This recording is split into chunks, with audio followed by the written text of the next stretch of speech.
figure, El Chaya, is preparing the day of command for a full intifada with weapons and explosive charges in Europe. The Mossad continues to determine activity to eradicate the global terrorist activity of the murderous terrorist organization Hamas. Now, a terror network operated by Hamas in Europe, mainly in Austria and possibly also in Turkey, has been revealed using the son of a senior Hamas official posing as a European student, and we'll bring you all the details. And back in Israel, alongside efforts to negotiate their release, the IDF struck hundreds of terrorists hiding in the underground tunnels behind the yellow line in the Gaza Strip. At this point, it's not clear how many of them are still alive. However, they have only themselves to blame for the terrible situation, as terrorists inside the Gaza Strip violated the ceasefire this week and fired at IDF forces in Khan Yunis. In retaliatory strikes by the Israeli Air Force, at least 25 terrorists were eliminated, including a Hamas battalion commander and the head of the terrorist organization's naval array. But losing their underground arrays in Europe and taking another pounding in the Gaza Strip are not the only problems that Hamas is facing this week. The Americans are furious with them for trying to oppose the American proposal at the United Nations Security Council, and now the planned meeting between White House Special Envoy Steve Witkoff and Hamas leader Khalil al-Chaya was cancelled. And last but not least, Hamas is facing internal rifts between the military wing in Gaza and the leadership in Qatar, as well as representatives of the Muslim Brotherhood residing inside Qatar after $500 million raised for Gaza were in practice invested in huge real estate deals in Turkey. And in the northern arena, the IDF hit more Hezbollah targets in southern Lebanon this week as the Iranian-backed Shiite terrorist militia steadily works to restore its capabilities.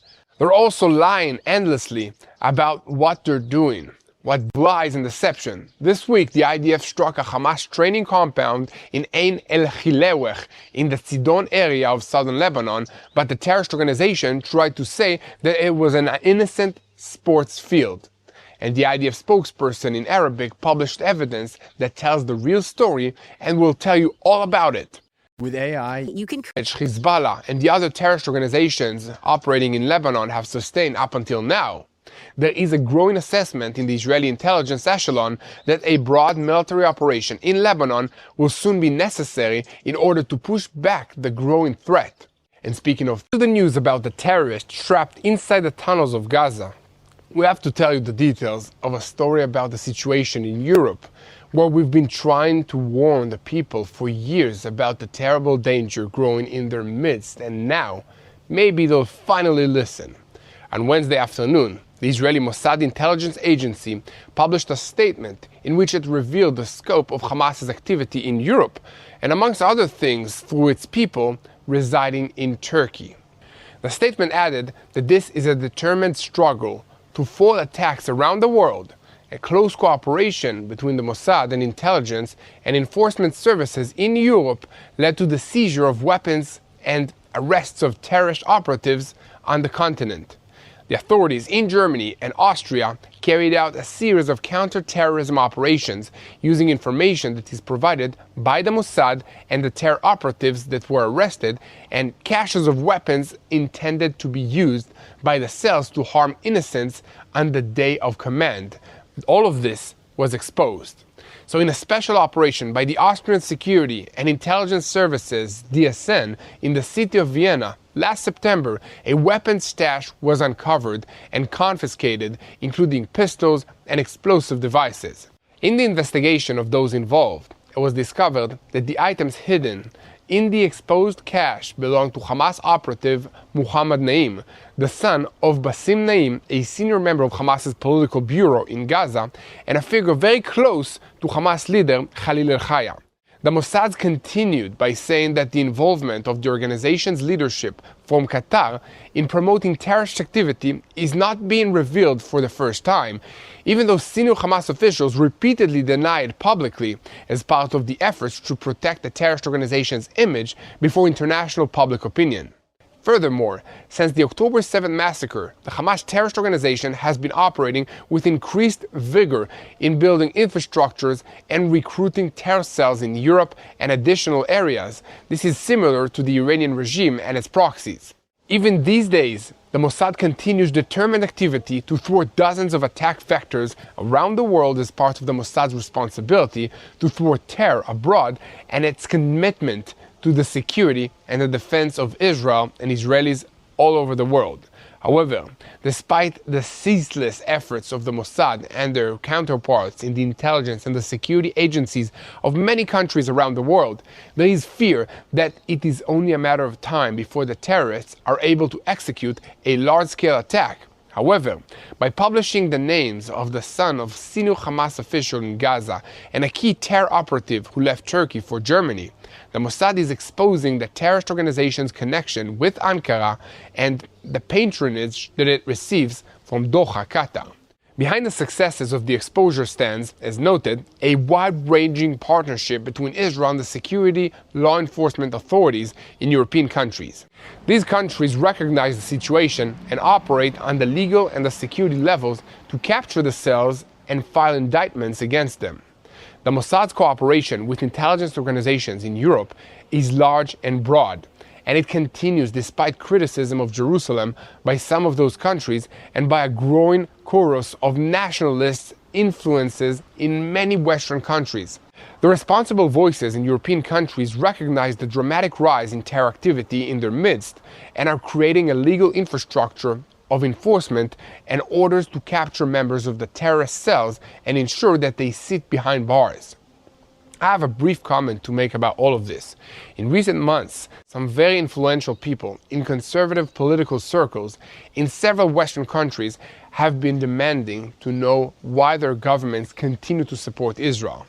The general tone of these demands is that Israel is a small, isolated, geostrategically insignificant country that is always getting into trouble and needing endless help, mostly from America. There is one man in particular who has a wide following in the United States and has been making it a major priority lately to push what he calls an America First agenda, saying that Israel is an irrelevant country on the world stage and that America does a lot for us and never gets anything in return. In particular, he has complained that America and the West fight Israel's wars, and all America and the West get for doing this are problems that they do not need and enemies that might be their friends if they didn't support Israel. This week's revelations by the Mossad about the assistance that it gave to the Europeans in pushing back against the growing jihadist threat in their midst is just one example of why these critics of Israel are as wrong as they can be. Let us know in the comments, guys, what do you think about this issue? Move over to what is happening. I want to ask you once again to continue supporting the truth. The truth about what's happening in Israel. I want to talk to you for just a moment about one of our partners. They're getting back into the news and switching our focus to the Gaza Strip, starting with the southern city of Rafah, where this week the IDF managed to eliminate dozens of Hamas terrorists who are trapped deep underground in the tunnel system of the Jenin neighborhood. This came after a successful engineering operation to isolate these tunnels and cut them off from shafts that would have allowed the terrorists to flee to the El Mawasi area or to the Gaza City area. At the same time, several terrorists who tried to flee the place after they came up to shafts above ground were eliminated by IDF forces from the Golani Brigade. The IDF is determined to continue the operation to cleanse the area and strike the dozens of terrorists who are still deep underground. An IDF source said that according to the intelligence assessment, only a few dozen terrorists remain in the tunnels, and they are coming near to the end of their ability to remain in hiding. If they do not surrender soon, they too will lose their lives for no purpose. As a reminder, Palestinian sources revealed a few weeks ago that the ultra-Palestinian news agency that Gaza ceasefire mediators are conducting indirect negotiations between Hamas and Israel with the goal of ensuring the exit of Hamas terrorists who are behind the yellow line in various areas across the Gaza Strip under the protection of the International Committee of the Red Cross and the United Nations. The sources noted that Israel is conditioning the terrorists' exit on the handing over of their weapons, a demand that the murderous terrorist organization is rejecting because apparently that's how it is with terrorists. They just don't want to give up their arms. In addition, it was claimed that Israel does not have precise information regarding the terrorists in Rafah and other areas due to sensitive security conditions dictated by the nature of the communications between the combat units and the commander. So let us know in the comments, what do you think about all of this? And while you're at it, click the subscribe button if you haven't already. And now, we're moving on to a more recent event in the Gaza Strip, as the senseless attack by Hamas operatives on Wednesday on an IDF unit that is deployed on the yellow line near the city of Khan Yunis prompted a swift and lethal response by the IDF in the Zaytun neighborhood in the northern part of the Gaza Strip. In the strike, the Zaytun battalion commander, who also serves as the deputy brigade commander, was eliminated, and alongside him, also a senior in the Hamas naval array in the Gaza Strip. The IDF also struck in the Khan Yunis area and in Sajaiya, and also near Palestine Square in central Gaza City. In the Strip, they claimed that since the morning hours, 25 terrorists who organized for combat were eliminated in IDF strikes all across Gaza. Prior to the shooting attack near Khan Yunis, another incident occurred, and according to the IDF, in which the combat team of the Carmeli Brigade identified terrorists who crossed the yellow line. According to an IDF statement, the terrorists approached the forces deployed on the northern part of the Gaza Strip in a manner that constituted an immediate threat to them. Immediately after identification, the forces fired and eliminated a terrorist to remove the threat. And this week, all the attention was focused on the vote in the United Nations Security Council that approved a plan to put forth by the President of the United States, Donald Trump, that will end the war in the Gaza Strip. However, on the ground, not under Israeli control, beyond the yellow line, the terrorist organization continues to grow stronger. Hamas is managing the part under Palestinian control in the Gaza Strip in the absence of an alternative, imposing taxes and executing people that it says are criminals. And meanwhile, Hamas operatives also supervise the entry of aid and prevent its looting, at least according to the United Nations. And since the ceasefire came into force on October 10th, the withdrawal of the IDF forces, Hamas has deployed its forces in the streets of Gaza, saying it was to impose order on the chaos that erupted there.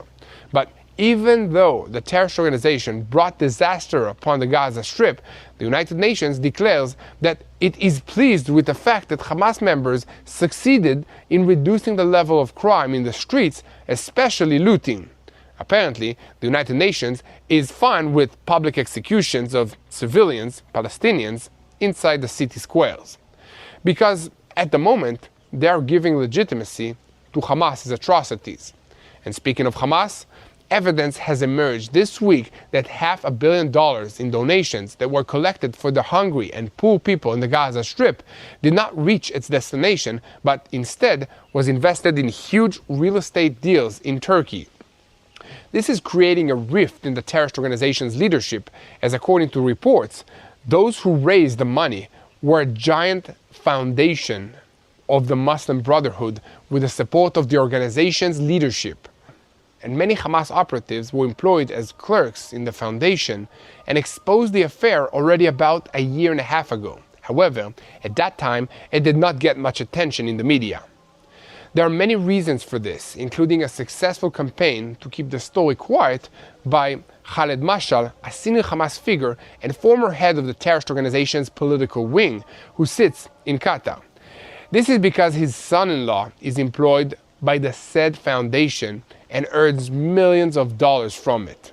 However, now, as noted, the affair is being widely reported in the Western and even Arab language media and is in fact creating a rift between Hamas's military wing in Gaza and the Qatari wing of the Muslim Brotherhood, including Khaled Mashal. So guys, continue to spread the truth. On Wednesday, the Air Force launched a wave of strikes on Hezbollah targets in 4 villages in southern Lebanon: Dir Kaifa, Saur, Ainta, El Ta'ir, Filasei. In the evening, the IDF updated that it had destroyed weapons warehouses of Hezbollah's rocket unit, saying that the warehouses that were struck were located in the heart of a civilian population. This is another example of the terrorist organization Hezbollah's cynical use of civilians, Lebanese civilians, as human shields. A military source added that the strikes that the Air Force is conducting are enforcement strikes against Hezbollah after the IDF identified preparations by the terrorist organization at those targets. The strikes are currently being carried out in the village of Shaur and the village of Kifa in southern Lebanon in the Tyre area. As noted, Hezbollah's activities in the village of Bet Lif is one of many examples of Hezbollah's attempts to rehabilitate its assets throughout Lebanon with an emphasis on the rural area. Before the strikes were carried out, the IDF Arabic spokesperson issued a statement on social media, which millions of people all over the Middle East monitor, saying, "When we say we will not tolerate any threat on the northern border, we mean all the terrorist groups operating in the area, and we will continue to act forcefully against Hamas's attempts to entrench in Lebanon and to eliminate its elements who plan to harm our society." And shortly after the initial wave of strikes, another evacuation notice was published saying, "Urgent warning to the residents of southern Lebanon. The IDF will soon strike military infrastructures of the Hezbollah terrorist organization throughout southern Lebanon, and in the face of the organization's prohibited attempts to rehabilitate its activities in this area, the IDF will respond. This is an urgent warning to the residents of the buildings marked in red on the maps that will be presented, and in the structures adjacent to them. In the villages of Dir Kifa and Shaur, you are in a building used by Hezbollah. For your safety, you are requested to evacuate immediately and move away. Remaining within the area of the buildings endangers you." The IDF also reveals last night that Hezbollah is working to restore its capabilities in the village of Bet Lif in southern Lebanon and called this a blatant violation of the understandings between Israel and Lebanon. According to the announcement, IDF forces led by the Northern Command and in cooperation with the military intelligence located dozens of terrorist infrastructures in the area of the village, including Hezbollah headquarters and weapons warehouses. The terror organization places these in civilian homes of the village's residents near the civilian buildings and near the facilities. On Tuesday, the Air Force struck a Palestinian refugee camp in El-Khilech in Sidon, prompting a denial by Hamas, which claimed it did not operate at the struck site at all. The IDF announced that the target of the strike was a Hamas training facility, but the terrorist organization denied it and claimed that it was an innocent sports field. In response to this obvious lie, the IDF Arabic spokesperson posted a notice by Hamas itself, which invited young recruits to come to this location in order to enlist in Hamas. To give some context to this story, Ein el-Khilech is the largest and most crowded Palestinian refugee camp in Lebanon, and the Lebanese state has no actual control of anything that goes on in that location. What if you could get Another evacuation notice was published saying, "Urgent warning to the residents of southern Lebanon. The IDF will soon strike military infrastructures of the Hezbollah terrorist organization throughout southern Lebanon, and in the face of the organization's prohibited attempts to rehabilitate its activities in this area, the IDF will respond. This is an urgent warning to the residents of the buildings marked in red on the maps that will be presented, and in the structures adjacent to them. In the villages of Dir Kifa and Shaur, you are in a building used by Hezbollah. For your safety, you are requested to evacuate immediately and move away. Remaining within the area of the buildings endangers you." The IDF also reveals last night that Hezbollah is working to restore its capabilities in the village of Bet Lif in southern Lebanon and called this a blatant violation of the understandings between Israel and Lebanon. According to the announcement, IDF forces led by the Northern Command and in cooperation with the military intelligence located dozens of terrorist infrastructures in the area of the village, including Hezbollah headquarters and weapons warehouses. The terror organization places these in civilian homes of the village's residents near the civilian buildings and near the facilities. On Tuesday, the Air Force struck a Palestinian refugee camp in El-Khilech in Sidon, prompting a denial by Hamas, which claimed it did not operate at the struck site at all. The IDF announced that the target of the strike was a Hamas training facility, but the terrorist organization denied it and claimed that it was an innocent sports field. In response to this obvious lie, the IDF Arabic spokesperson posted a notice by Hamas itself, which invited young recruits to come to this location in order to enlist in Hamas. To give some context to this story, Ain el-Khilech is the largest and most crowded Palestinian refugee camp in Lebanon, repeating itself from within the Ain el-Khilech camp, which has become a branch that harms the sovereignty of the state of Lebanon. And a separate statement by the IDF spokesperson's office emphasized that we are monitoring and we will not allow terror to raise its head again. When we say that we will not tolerate the presence of any threat on the northern border, that means all the terrorist organizations that are operating in the area and threatening our security. And in regards to the other big terrorist organizations that operate in Lebanon, the intelligence assessment is growing that the pace of Hezbollah's rehabilitation will require the IDF to embark soon on a broad operation in Lebanon. Last week, in a speech marking Martyrs' Day, Hezbollah Secretary General Naim Qassem referred to the Israeli strikes, saying, "Everything has a limit. I will not elaborate more than that, but I will only say, pay attention." However, a week earlier, the Air Force struck Hezbollah targets in southern Lebanon, and senior IDF officials said that this is a continuation of the same line of aggression and enforcement, and that there is no change in the policy. We are preventing Hezbollah's rehabilitation. This is not an escalation. Last month, in a special discussion convened by the Prime Minister Benjamin Netanyahu, severe warnings were raised that the terrorist organization continues to arm itself and rehabilitate its infrastructures in southern Lebanon, including the smuggling of short-range rockets from Syria.